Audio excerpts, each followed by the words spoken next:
X-Men Dark Phoenix is the latest film in the X-Men franchise and is most likely the last X-Men film released by 20th Century Fox. And I am one of the few people who actually thought the trailers for this looked quite good. But the awful reviews came out and I remembered how badly I disliked X-Men Apocalypse and I really didn't like that film, which made me worried that this wouldn't actually be any good. But don't let the reviews put you off. This was surprisingly fantastic, and even as someone who actually thought it looked good, I was still very surprised. The performances from everyone, but especially Sophie Turner, are just phenomenal. I'm a huge James McAvoy fan because of Glass and Split, and I loved him in this. But Sophie Turner absolutely steals the show. She is captivating and awe-inspiring in every scene, even when she's surrounded by special effects.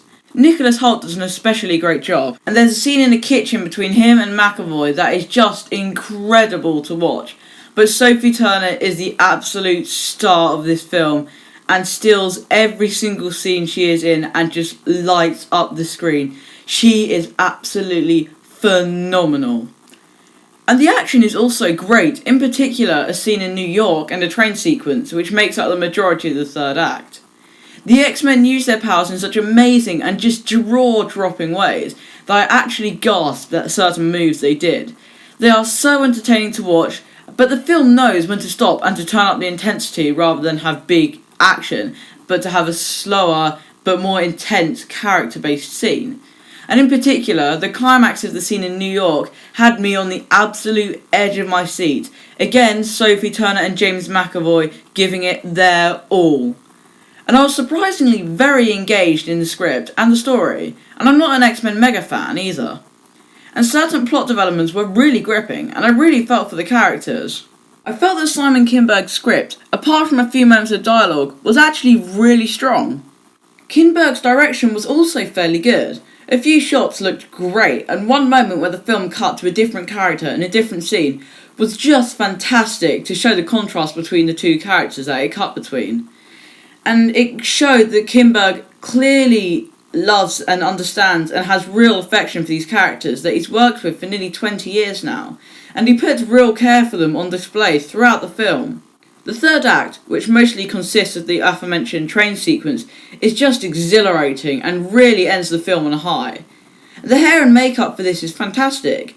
Beast and Raven look spectacular and realistic throughout, whenever they are in their blue forms, and Nightcrawler looks phenomenal too.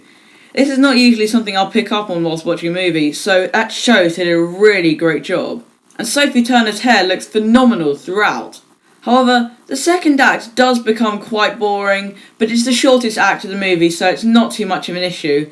And the music at points, whilst it is a very strong score by Hans Zimmer, it can be a bit overbearing, and sometimes the music evokes feelings and thoughts that aren't in any relation whatsoever to the scene that it's playing over.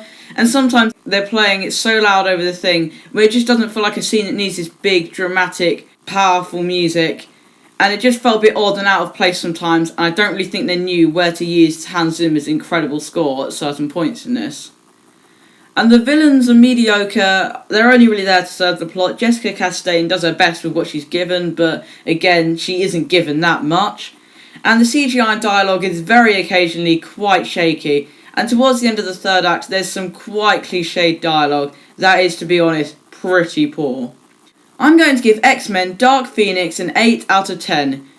Just ignore the reviews for this and give this a chance. You might not like it, but I'm pretty sure most audiences are actually going to enjoy this one. It is really worth seeing, especially in theatres, in particular for the end of the second act and the third act.